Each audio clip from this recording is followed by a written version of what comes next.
Tommy Robinson just organized a big rally yesterday, the Unite the Kingdom rally. Here he is announcing it. Update all the details for tomorrow right here. Bring your smiles, flags, and voice. No masks, open alcohol, or violence. Politicians and legacy media are desperate for us to fail. Give them nothing to try and tarnish us. Looking forward to seeing you all. So he accompanied this with a video. Let's take a look at a little bit of that. Some of the best free speech fighters in the world are coming to London to talk to you, the British public. The stage is set. It's in our capital, okay? The battleground has been chosen, and it's London. That's the battleground for free speech, okay? And it's where we're going to send a defiant message to the establishment, to the government, to the globalists around the world. We are unifying people against you. Your days are numbered. People are rising. The revolution has started. Be part of it. All right. So that is good to hear, man. That is good to hear. I am very glad they're going to be standing up for speech, free speech. What better place than in the UK where just last week, I'm sure that's what this rally was about, right? 857 people arrested for holding a sign for an organization whose name we can't say on YouTube. You want to talk about censorship? I want to talk about censorship. We can't even say the name of the organization. They had a blind guy in a wheelchair, man, getting arrested for holding a sign. Wow, I'm so glad that Tommy Robinson has taken up this cause. How about the cause of Richard Medhurst? God, man, he's been arrested and harassed for the crime of committing journalism. Sarah Wilkinson arrested at least twice. I think she might have even been arrested more than that. I'm not sure. Rearrested by British counter-terrorism police. This is under Starmer, right? They hate Starmer. Tommy Robinson hates Starmer. So this is oh no, wait, what is this? What is this? They're waving Israeli flags and chanting. I thought it was about being British. Oh, let's take a look at that. That's so weird.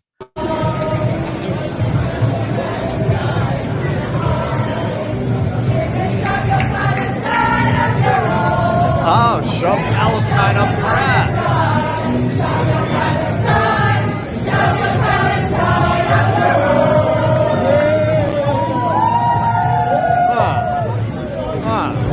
That's so weird. It's so weird because they're doing this in England, and it's supposed to be about England and British pride and free speech. And what about the people they arrested? And what about Medhurst? Oh, that's so weird, man. That's so weird. It's almost like they don't actually mean what they're saying, and this is all an intelligence operation to manipulate people into supporting an agenda that they don't necessarily support, not even necessarily aware of, don't even necessarily understand. So here's a little news report about the event.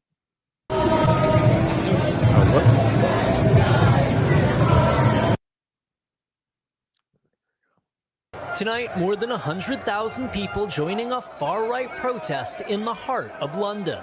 Organizers say the demonstrations, dubbed Unite the Kingdom, are calling for freedom of speech and tighter border controls. They need to stop illegal migration into this country. But some of the protesters turning violent, clashing with police. Authorities say 25 people were arrested. The rally organized by far-right activist Tommy Robinson. Look at these crowds, man.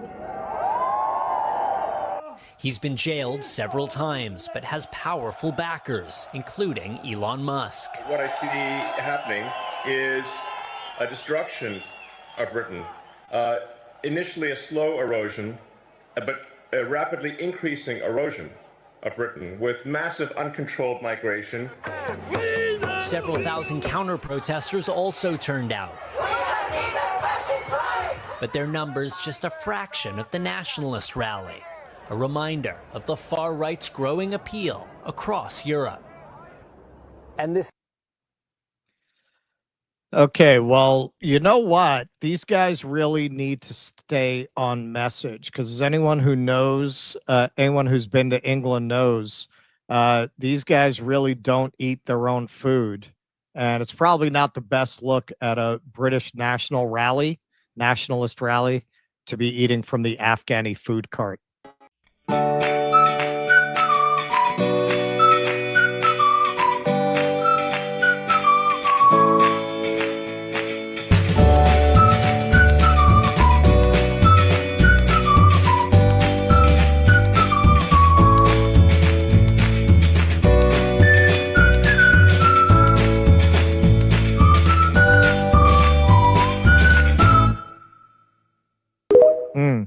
They do like that takeaway. Lou Calvi, the far-right Christian nationalist buying Afghan rice bowls, one of the predominant refugee nationalities. Strong likelihood this business was set up by a hardworking refugee. Well, they're not known for their sense of irony, are they? So here's Tommy Robinson. What is it that these right-wing guys have about their crowd sizes? Sounds like some worries about adequacy there. The Guardian reported 110,000 at our London rally today, yet literally had their own helicopter showing the millions of patriots. Legacy media proving again they'll just lie to your face for their own agenda. This is why no one trusts them. We are the media now. Indeed, we are definitely the media now, and that's why I took this video that didn't have any sound under it that Robinson included, and I decided to do my job as the media and add my own soundtrack.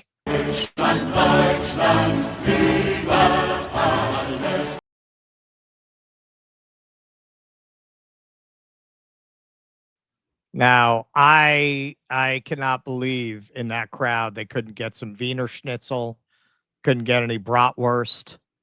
They had to go for the Afghan food. That's hard for me to believe. So Elon weighed in. Is there a South African cuisine?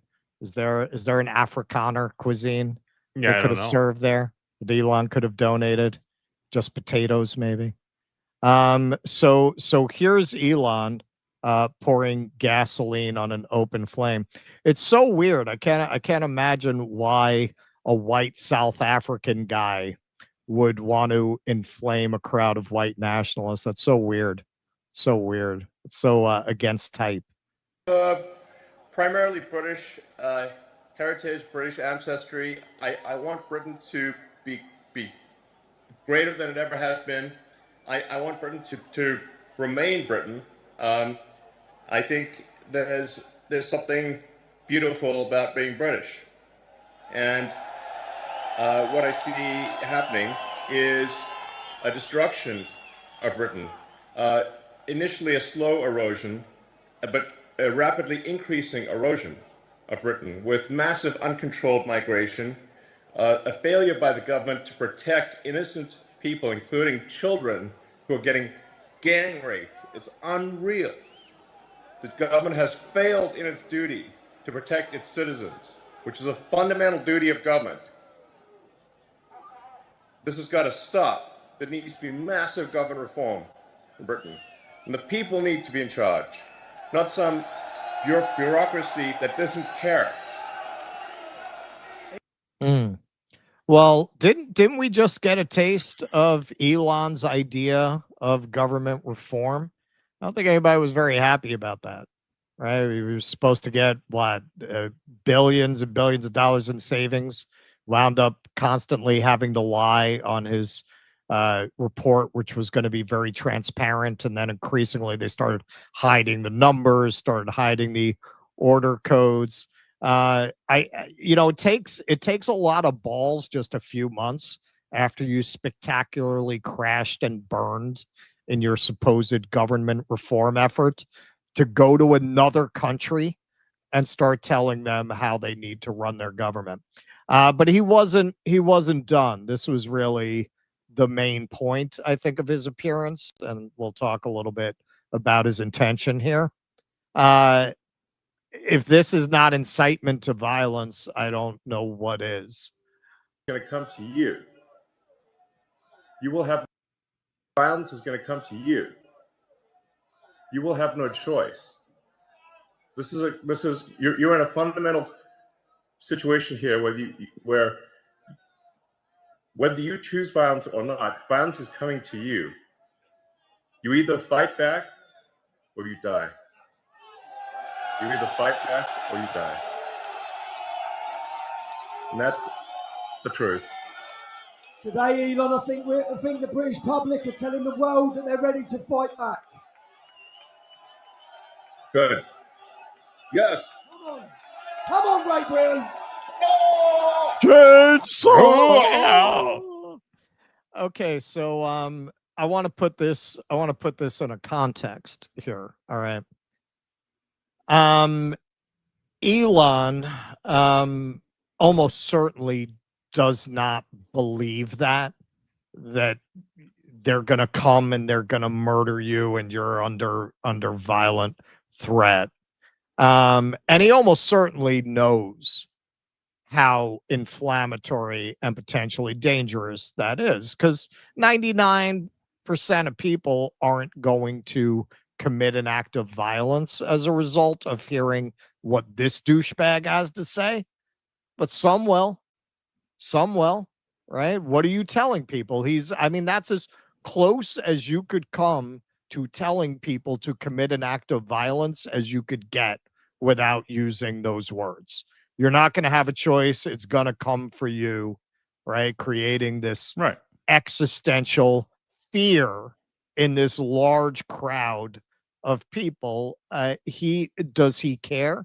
No, he doesn't care, because what is the project of Elon? What is the project of Thiel? What is the project of their philosophical overlord and master Curtis Yarvin, whose work they model a lot of their thinking from? They want social collapse so that they can build their neo-feudal, techno-feudal world. They need what remaining institutions are left to collapse. What better way to do that at this heightened moment of emotion, like the moment after 9/11, right? What did they use that for? To push through the Patriot Act. They're not going to let this pass.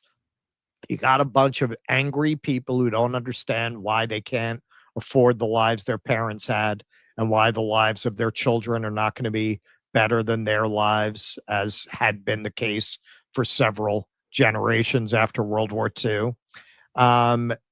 They want to direct that anger and that rage at what little institutional check on their power is left. They want society to crumble so that they can rebuild it in their own image. Now, I don't like to get into the psychology of people that I don't know, but I think it's worth dwelling on this aspect of Elon's biography when you look at this guy getting up there and telling a crowd of people that you have to commit violence because they're coming for you. Like the youngest kid in the grade, I was like almost the smallest kid in the grade. So being small and having violent bullies is a bad situation. You know, it got like a reasonably good size around age 15, and then around age 16 is when they stopped trying to beat me out because it didn't work out well for them. What? They tried it and I knocked the guy out. Damn. Yeah. So I don't know, man. I don't know. Maybe that has something to do with why he would get up in front of a crowd of at least over 100,000 people, according to Tommy Robinson. I don't know, 25 million or whatever, and incite them to violence. But if you want to see how deep Elon's commitment to the ideas that this crowd, many in the crowd claim to want, less immigration, which again, I do believe that the ruling class has used mass immigration to destabilize labor. I do believe that. Like, I don't think it's an accident. I don't think it's humanitarian. Don't tell me the same people who are bombing these countries and destabilizing them in the first place care so much about these people that they just want to bring them in as refugees. I believe the motive is that they can't talk about that because that benefits their class. They can't take the blame for why all of these refugees and immigrants are coming in, or talk about how people like them take advantage of lax immigration laws. So they have to make it, they want to destroy your culture.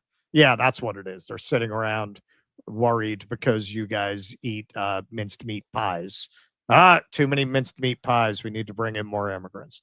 And just to show you that he doesn't actually mean any of this about immigration, he's just manipulating people's feelings and desperation.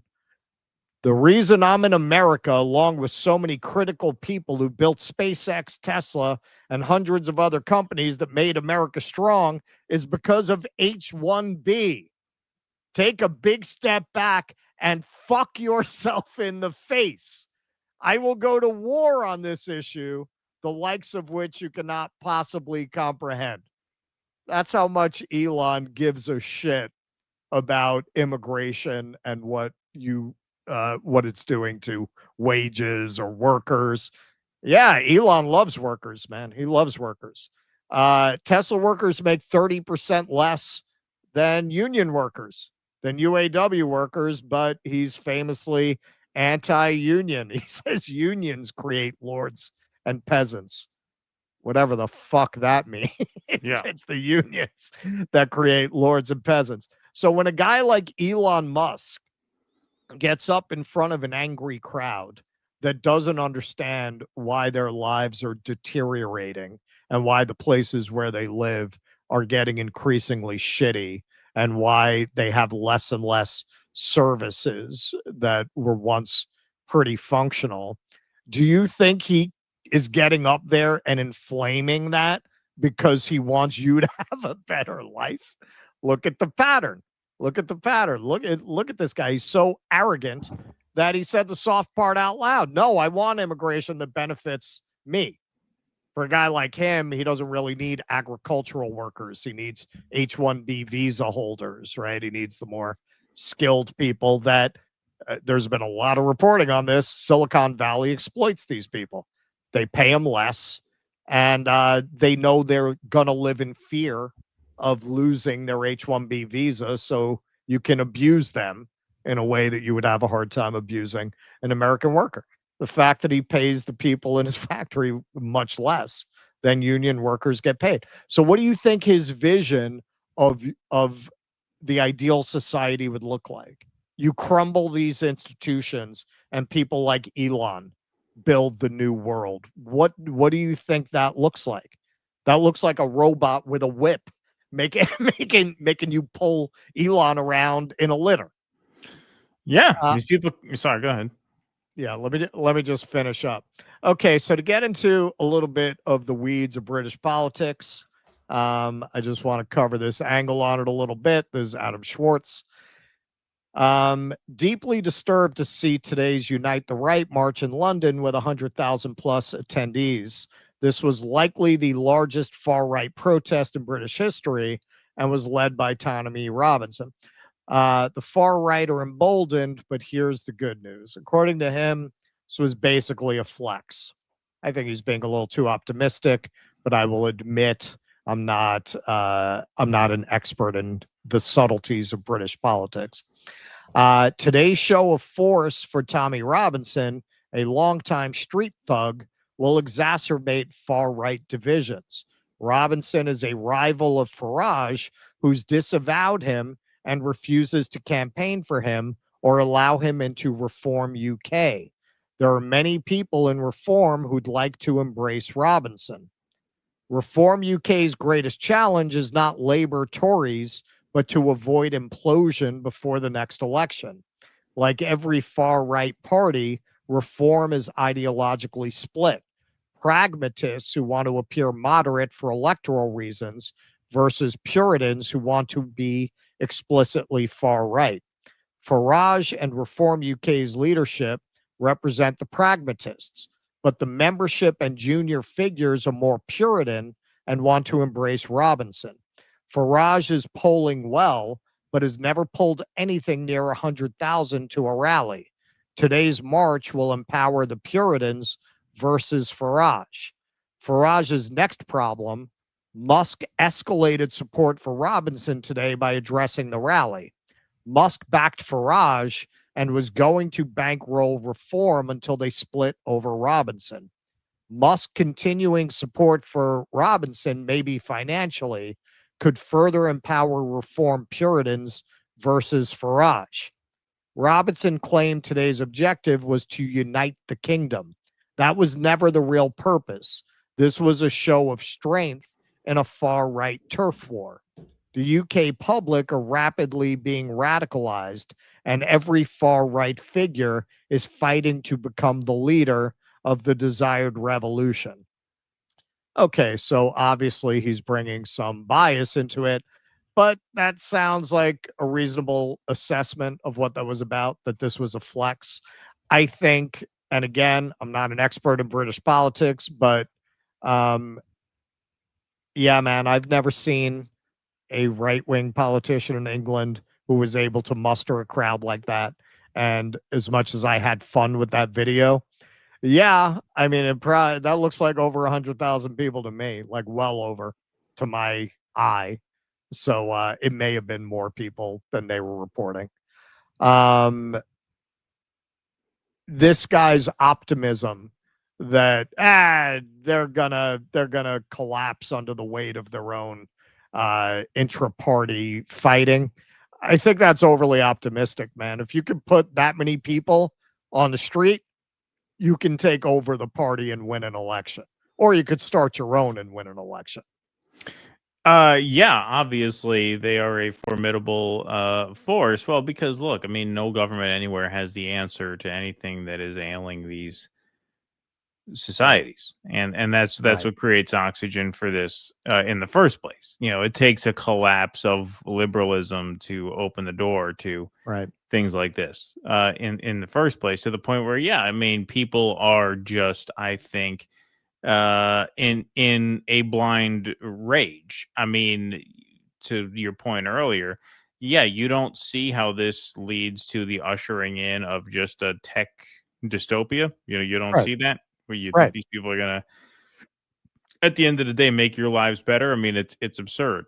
It's absurd. But yes, I mean, obviously, I think they are formidable. I mean, look, you have not had, uh, as far as I could tell, anyway. I mean, I'm not a expert in British politics, obviously, but you know, to the extent we've covered it, I think our British correspondents, guests who we've had on the show from time to time, would agree that you really haven't had a government with the full confidence of the people in quite some time in Yeah. Britain.